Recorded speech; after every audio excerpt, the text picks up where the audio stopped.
और तीसरा अकीदा जिसे वो नहीं मानते थे वो क्या था?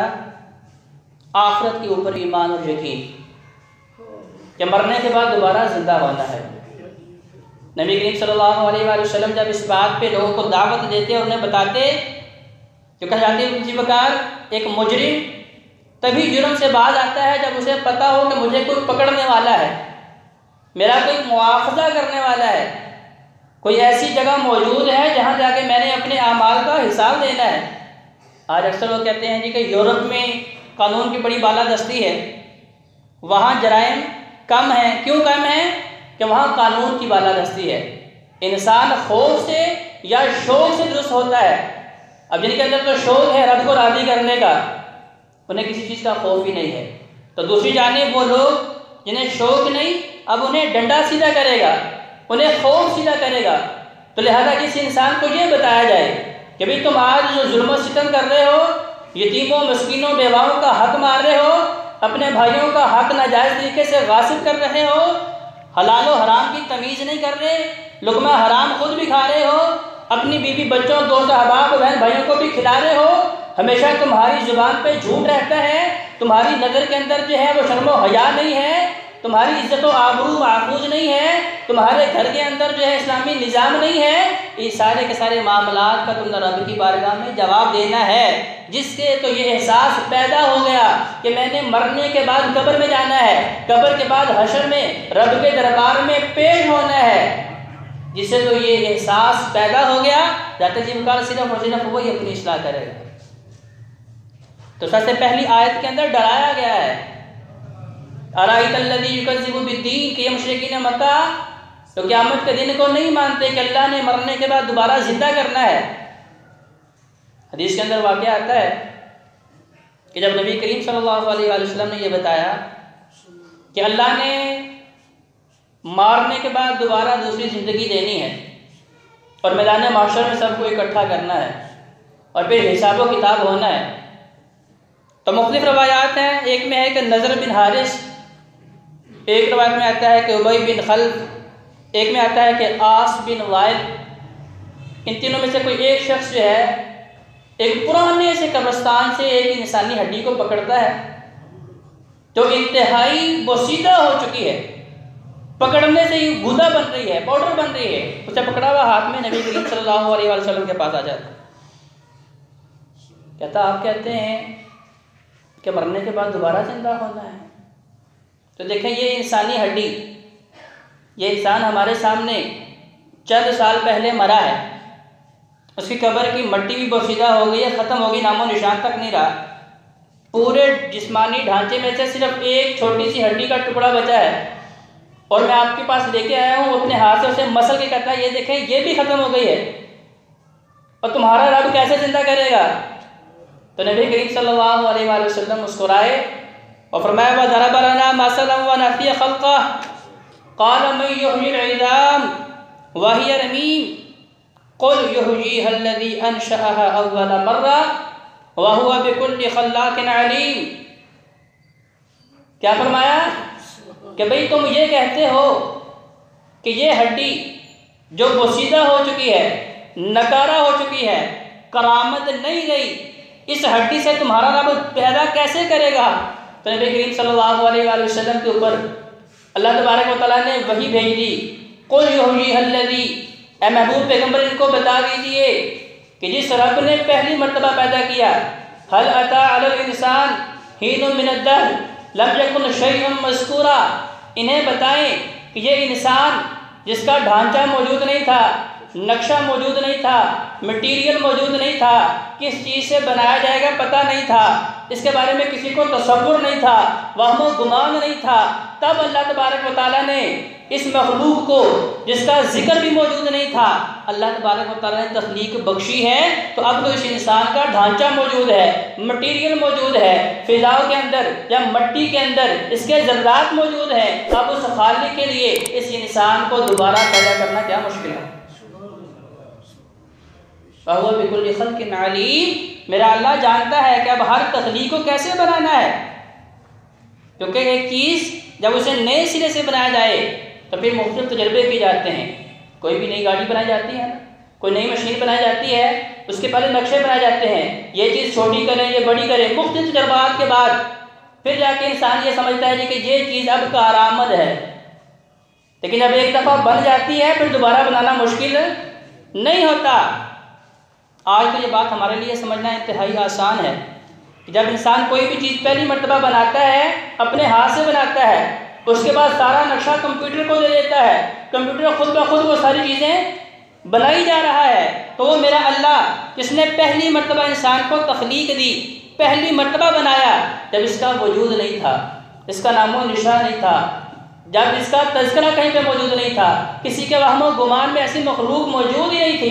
फरिश्तों ने भी कहा था ना अल्लाह ये कैसे मुमकिन है कि खाना भी होगा, पीना भी होगा, सोना भी होगा, कमाना भी होगा, फिर भी वो तेरी बंदगी करेंगे, फिर भी अल्लाह अकबर के नारे लगाएंगे, फिर भी सुभान अल्लाह उनकी ज़ुबान पे होगा, फिर भी तेरी तारीफ़ के कलिमात उनकी ज़ुबान पे बुलंद होंगे, ये कैसे मुमकिन है? तो अल्लाह ने क्या फरमाया था, जो मैं जानता हूँ तुम नहीं जानते। तो अल्लाह तबारक व तआला ने क्या बताया कि भाई इंसान तुम्हारा दोबारा पैदा करना मेरे लिए कोई मुश्किल है नहीं है। तो गोया कि ये पहली बुनियाद, अराइतल्लज़ी युकज़्ज़िबु बिद्दीन, ये मुशरिकीन मक्का जो आखिरत को नहीं मान रहे, एक तसव्वुर तो हो जाता है बेकार ये है कि अल्लाह तबारक व तआला ने उनकी इस्लाह की है, कभी मान जाओ।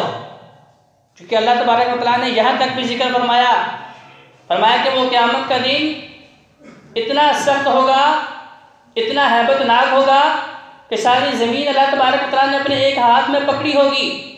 अल्लाह तबारक व तआला गुस्से की वजह से कह रहे होंगे, ऐनल जब्बारून ऐनल मुतकब्बिरून, किधर है दुनिया के झूठे बादशाह, किधर है दुनिया के झूठे इक़्तिदार के दावेदार, तो ये कहते थे कि हम सबसे बड़े रब हैं, हमारे पास जो इक़्तिदार है इससे पहले किसी को नहीं मिला, हम जो चाहें कर सकते हैं, ज़िंदगी और मौत के मालिक भी हम हैं।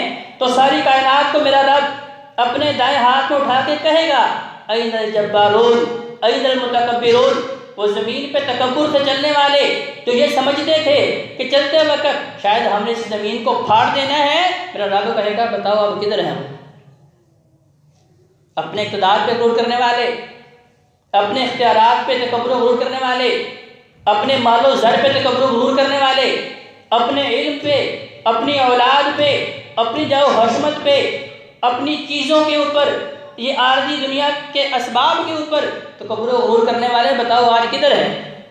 और कुरान नक्शा खींचा है, वजाअतिस्साखा, जब वो चीज़ अल्लाह तबारक व तआला की तरफ से की जाएगी, इज़ा ज़ुल्ज़िलत अर्ज़ु ज़िलज़ालहा, और उस ज़मीन के ऊपर सख्त तरीन ज़लज़ला तारी होगा जिसकी आवाज़ इतनी हैबतनाक और खौफनाक होगी।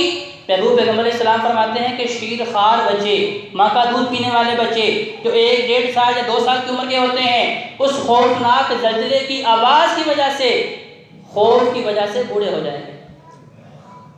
यौम यफ़िर्रुल मर्'उ मिन अख़ीही, उस दिन भाई भाई से भागेगा, व उम्मिही व अबीही, अपने बाप अपनी माँ से भागेगा। इस कायनात में सबसे ज़्यादा सच्ची और खरी मोहब्बत करने वाली माँ और बाप वो अपनी औलाद से भागेंगे, कोई रिश्ता नाता काम नहीं आएगा। उस दिन इंसान ये ख्वाहिश भी करेगा कि अल्लाह अगर सारी कायनात को इस बदले में कि मैं जहन्नम से बच जाऊँ, इस वजह से अगर सबको जहन्नम में गिराना पड़े तो गिरा के मुझे बचा ले अल्लाह, मुझे ये भी मंजूर है। लेकिन ज़ाते जी वकार, वो यौमुल क़िस्तास है, वो तो अदल का दिन है, वो तो इंसाफ का दिन है। उस दिन किसी के साथ जुल्म सितम नहीं होगा।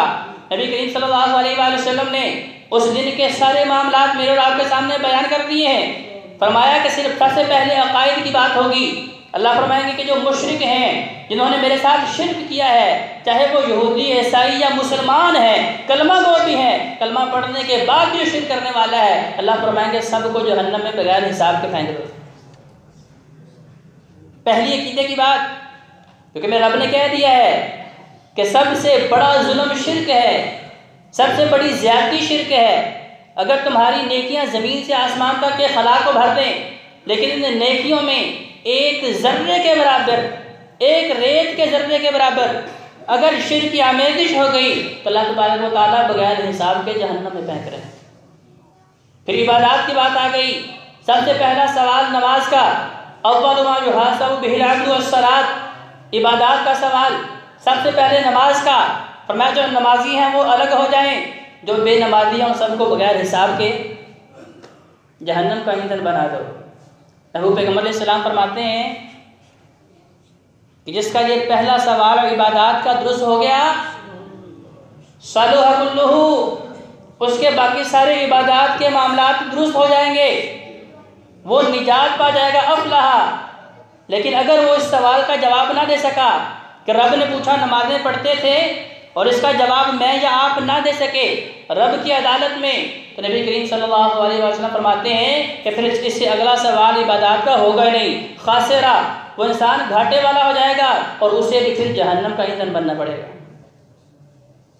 अल्लाह हम सबको नमाजी बनाए, क्योंकि वमा तौफीक इल्ला बिल्लाह, रब के हुक्म और रब की तौफीक के बगैर हम उसके सामने झुक भी नहीं सकते। ये सिर्फ उसी की तौफीक है कि हम उसके सामने झुकते हैं। फिर तीसरा सवाल मामलात का, नबी करीम सल्लल्लाहु अलैहि वसल्लम फरमाते हैं कि रब की अदालत में इंसान पेश किया गया। अब पेश किया गया है, नामा अमाल में बड़ी बड़ी नेकियां हैं। अल्लाह रब्बुल इज्जत का असूल है कि अगर अल्लाह ने मेरे गुनाहों की पकड़ दुनिया में नहीं की, ज़ात जीवकर हर बंदा अपने गिरेबान में झांक के देखे कि मैं दिन के उजालों में भी रब को नाफरमान कर रहा हूँ, रब की नाफरमानियाँ कर रहा हूँ, रात की तारीकी का फ़ायदा भी उठा के रब को नाराज़ कर रहा हूँ, लोगों के सामने सरेआम भी गुनाह करता हूँ, लोगों से छुप के पर्दे की ओर में भी गुनाह करता हूँ, लेकिन मेरे रब ने मेरे गुनाहों पे जो है चादर डाली हुई है। अल्लाह तबारक व तआला फरमाते हैं जिसे मैंने दुनिया में नहीं पूछा, लोगों के सामने उसकी इज़्ज़त को नहीं उछाला, दागदार नहीं किया, उसकी इज़्ज़त को रुसवा नहीं किया, क़यामत के दिन भी मैं देखने के बाद उसकी इज़्ज़त को रुसवा नहीं करूँगा। लेकिन वो बंदा अकायद का दुरुस्त हो, वो बंदा इबादत में दुरुस्त हो, वो बंदा मामलात में दुरुस्त हो। मामलात में दुरुस्त कैसे हो? नबी करीम सल्लल्लाहु अलैहि वसल्लम फरमाते हैं कि एक बंदा आया है, अब अकीदा भी दुरुस्त है, इबादत भी मामला दुरुस्त है। तीसरा और आखिरी मरहला मामलात का अगर दुरुस्त होता है तो जन्नती हूरें उसकी मुंतज़िर है, हूरें उसे इस्तकबाल के लिए, उसे वेलकम करने के लिए, उसे अहलन व सहलन मरहबा कहने के लिए जन्नत के दरवाजे पे मुंतज़िर हैं, खड़े हैं। लेकिन अब आखिरी सवाल है मामलात का। नेकियां बड़ी हैं, बहुत पहाड़ से बड़ी बड़ी नेकियां नामा अमाल के अंदर मौजूद हैं। अल्लाह ने हिसाब किताब देखा, गुनाहों का नहीं पूछा, तो कह जाते जीवकार मेरे महबूब पैगम्बर अलैहिस्सलाम ने फरमाया है कि अल्लाह ने जिससे ये पूछ लिया ना, ये क्यों किया है, इस क्यों का जवाब जाते जीवकार नबियों के पास भी नहीं होगा। इस क्यों का जवाब अंबिया के पास भी नहीं होगा, क्योंकि उस दिन की हैबत से तो अंबिया भी रब्बे नफ्सी एक ही नारा लगा रहे होंगे, अल्लाह बस हमें बचा ले, अल्लाह हमें अपने गैज़ो गज़ब से बचा ले, अल्लाह हमें जहन्नम से महफूज कर ले। तो जाते जीवकार ये दुआ किया करें, अल्लाहुम्मा हासिबना हिसाबन यसीरा, अल्लाह हमसे आसान हिसाब लेना। आसान हिसाब ये नहीं है अल्लाह छोटे छोटे गुनाहों का पूछ ले, बल्कि हिसाब यसीर ये है रब पूछे ही ना, अपनी रहमत से कहे कि जाओ जन्नत में दाखिल हो जाओ। अब अल्लाह तबारक व तआला ने नामा अमाल देखा, कहा जाओ, लेकिन अचानक से लोगों का जमे गफीर आ गया। महबूब पैगम्बर अलैहिस्सलाम ने नक्शा कशी की है, नक्शा खींचा है, बहुत सारे लोग मुतालबा करते हुए कि अल्लाह आज ये अदल का दिन है, किस्तास का दिन है, इंसाफ का दिन है, लिहाजा हमें इंसाफ चाहिए। ये बंदा दुनिया में हमारा दिल दुखाया करता था, शतम हाजा, इसने मुझे गाली दी थी, इसने मुझे थप्पड़ मारा था, इसने भरी मजलिस में मुझे रुसवा किया था, इसने मेरे ऊपर बहुतान लगाया था, कि मेरी गिबत किया करता था, कि मेरी इज्जत को उछाला करता था। अब बहुत सारे लोग मुतालबा करने वाले, ये क्या है? मामलात, लोगों के साथ मेरा रवैया, लोगों के साथ जो है मेरे हुकूक फ़राइज़, मेरी जिम्मेदारियाँ, अब वो आड़े आ रहे हैं। अब उस इंसान को रोक दिया जाता है जी इनका मुतालबा पूरा करें, कि कैसे पूरा होगा? उस दिन तो कोई सिफारिश काम नहीं आएगी, कोई बदला काम नहीं आएगा, कोई रिश्वत काम नहीं आएगी। आज दुनिया का गुनहगार ये समझता है कि अगर मुझसे कोई गलती हो गई, मैंने कोई कानून तोड़ा, तो मेरे मोहल्ले का जो MP MNA है उससे मेरे मरासिम बड़े अच्छे हैं, हमारे गांव के चौधरी से मेरे ताल्लुकात बड़े अच्छे हैं, उसका फ़ोन करवाऊंगा तो जान छूट जाएगी। या इंसान ये सोचता है कि मेरे पास रुपया पैसा ही बड़ा है, 2, 4, 5 लाख दे के भी मैं कानून से बच जाऊंगा, सजा का मुस्तहिक नहीं ठहरूंगा, सजा से बच जाऊंगा। लेकिन हज़रत जी वकार अल्लाह तबारक व तआला ने मेरे और आपके सारे वहम ख़त्म कर दिए। तो मैं वहाँ कोई बदला काम नहीं आएगा, कोई रिश्ता नाता काम नहीं आएगा, दोस्त अहबाब काम नहीं आएंगे, आपकी कोई सिफारिशी नहीं होगा। सिर्फ और सिर्फ आपके आमाल अगर अच्छे हैं वो आपके काम आएंगे, अगर आमाल बुरे हैं फिर आप जहन्नम का ईंधन बनेंगे। अच्छा अल्लाह अब क्या करें, मुतालबा करने वाले तो बहुत ज़्यादा हैं।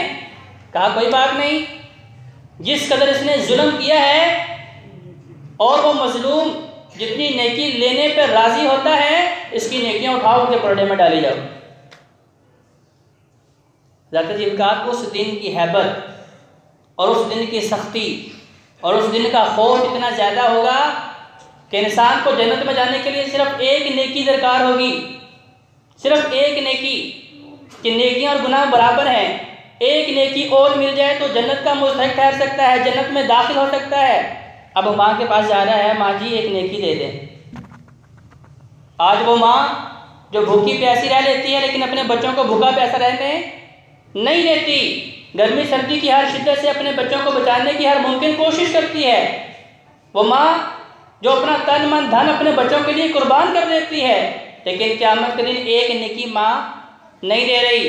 वो बाप जो अपनी औलाद के लिए सर्दी गर्मी में मेहनत मजदूरी करता है, 7 समंदर पार तक भी अपने अज़ा व क़रीबीन की जुदाई बर्दाश्त करता है, खुशी गमी से दूर रहता है, अपनी औलाद के दिन भर रात मेहनत करता है ताकि मैं उनकी ज़रूरतें पूरी कर सकूं, उन्हें आसाइशें सहूलतें दे सकूं। अब वो अपनी वही औलाद अपने बाप के पास गई है कि अब्बा जान सिर्फ एक नेकी चाहिए, अगर आप मुझे एक नेकी दे दें मैं जन्नत में जा सकता हूँ। तो वालिद नेकी नहीं दे रहा। भाई तो दुनिया में ये कहते हैं कि भाई हम तुम्हारा बाजू हैं, तुम्हारी कमर लगने नहीं देंगे, हम तुम्हारा मजबूत सहारा हैं, हर मैदान में तुम्हारे साथ खड़े हैं।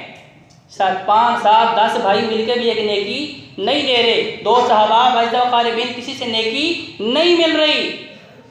तो उस दिन हज़रत जी वकार अगर इंसान की अपनी की हुई नेकियां भी बांट दी जाएं, किन के अंदर, जिन पे मैंने जुल्म किया है, जिनकी मैं इज्जत नहीं करता था, अपनी महफिलों में मैं जिनकी ग़ीबतें किया करता था, जिन पाक दामन मर्दों और औरतों के ऊपर मैं बहुतान लगाया करता था, जिनकी इज्जतों को मैं तार किया करता था, लोगों के गुनाहों को मैं लोगों में नशर किया करता था, अब वो सारे मुताबिका करने वाले मेरे पास मेरी नेकियां हासिल कर रहे हैं। हत्ता कि वो वक्त आया है मेरी सारी नेकियां चली गई हैं, उस इंसान की सारी नेकियां चली गई हैं। फरिश्ते कहते हैं या अल्लाह अब इसकी कोई नेकी बाकी नहीं है, लेकिन मुतालबा करने वाले अभी भी मौजूद हैं। दाता जी बकार उस दिन की संगीनी को ज़रा अपने तसव्वुर में लाइए कि जिस दिन अल्लाह का ग़ज़ब गज़ब, इससे पहले अल्लाह को कभी इतना गुस्सा नहीं आया होगा। अल्लाह फरमाएंगे अच्छा अब ये जो मजलूम लोग हैं इनके गुनाह उठाओ और इसके पर्दे में डाली जाओ। जो गुनाह दाता जी बकार मैंने नहीं किए, लेकिन लोगों पे जुल्म करने की वजह से, उनका हक मारने की वजह से, उनकी पगड़ियाँ उछालने की वजह से, उनकी ग़ीबत करने की वजह से, उनके गुनाह लोगों में नशर करने की वजह से, उनके ऊपर बहुतान लगाने की वजह से, अब वो गुनाह जो मैंने नहीं किए सारे के सारे पर्दे में डाले जा रहे हैं। नेकियां तो पहले सारी रुखसत हो गई, नेकियां तो सारी पहले ही बांट दी गई। इस वजह से मामलात दाता जी का तीसरी कैटेगरी, पहला अकायद उसमें पास हो गया है, इबादात उसमें भी पास हो गया है। तीसरा और आखिरी मरहला मामलात का, जो लोगों के साथ मेरा लेन देन था, लोगों के साथ जो मेरे मामलात थे, अगर मैं हुस्न सलूक से उनके साथ अपनी जिम्मेदारियां पूरी करता तो फिर अल्लाह तबारक व तआला की तरफ से ऐलान होना था ला खौफुन अलैहिम वला हुम यहज़नून, जाओ मेरी रहमत से जन्नत में दाखिल हो जाओ। लेकिन मैंने हुस्न सलूक को इख्तियार नहीं किया, मामलात की देखभाल नहीं की, अल्लाह का खौफ अपने जहन में नहीं रखा, अल्लाह की रज़ा को अपने सामने नहीं रखा, यौम-उद-दीन को अपने सामने नहीं रखा, अपनी कब्र हशर को अपने सामने नहीं रखा। इस वजह से लोगों के मामलात में मैंने कोई एहतियात नहीं बरती, कोई मैंने जो है एहतियात नहीं की, मेरे ऊपर कोई खौफ व खतर ही नहीं था। ऐसे लोग कहते हैं जी कि ये जहाँ तो सब ने देखा है, अगला किसने देखा है? तो ज़ाते जी वकार महबूब पैगम्बर इस्लाम ने दिखाया है, कुरान ने सारी नक्शाकशी की है, महबूब पैगम्बर इस्लाम के फरमान ने सब कुछ बताया है।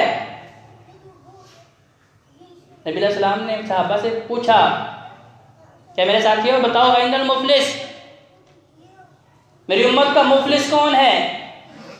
तो सहाबा ने अपनी अपनी दानिश और इल्म के मुताबिक जवाब दिया, मल्ला दिरहम लहू वला दिनार लहू, जिसके पास दुनिया का मालो मता ना हो, जिसके पास दुनिया का घर ना हो, बड़ी सी गाड़ी ना हो, जिसके पास नौकर चाकर मुलाजिम ना हो, जिसके पास औलाद ना हो, जो बिल्कुल गरीब आदमी है उसे हम मुफलिस कहते हैं। जो बिल्कुल नादार मजबूर मकहूर आदमी है, जिसकी आवाज़ कोई सुनता नहीं, जिसके ऊपर हर बंदा जुल्म करना नेकी समझता है या आसानी समझता है, उसने कौन सा बोलना है? इसके पीछे कौन खड़ा होने वाला है? इसका हम जितना मर्जी मान जो है हम ले लें, लूट घसूट कर लें, किसी ने हमसे पूछना नहीं, हमारा हाथ नहीं पकड़ना। नबी करीम सल्लल्लाहु अलैहि वसल्लम ने फरमाया, मेरे सहाबा नहीं, मेरी उम्मत का मुफलिस ये नहीं है। जिस मुफलिस को तुम समझ रहे हो, जिसके पास दिरमो दिनार नहीं, जिसके पास दुनिया नहीं, दुनिया की आसाइशें सहूलतें नहीं, मेरी उम्मत का, उम्मत मुस्लिमा का, उम्मत मुहम्मदिया का मुफलिस ये नहीं, बल्कि मेरी उम्मत का मुफलिस वो है जो मैंने अभी आपके सामने बयान किया कि मैदान महशर में सारी नेकियां लुटा चुका है, लोगों के गुनाह अपने पलड़े में डलवा चुका है, अब हकीकी तौर पे जहन्नम का ईंधन बनने के लिए तैयार है। महबूब पैगम्बर इस्लाम फरमाते हैं, मेरी उम्मत का मुफलिस ये है। तो ज़ात-ए वक़ार सिर्फ अक़ीदा तौहीद इख्तियार कर लेना काफ़ी नहीं है, सिर्फ इबादत इनफरादी कर लेना ही काफ़ी नहीं है, बल्कि उसके साथ साथ मामलात की भी एहतियात कीजिए।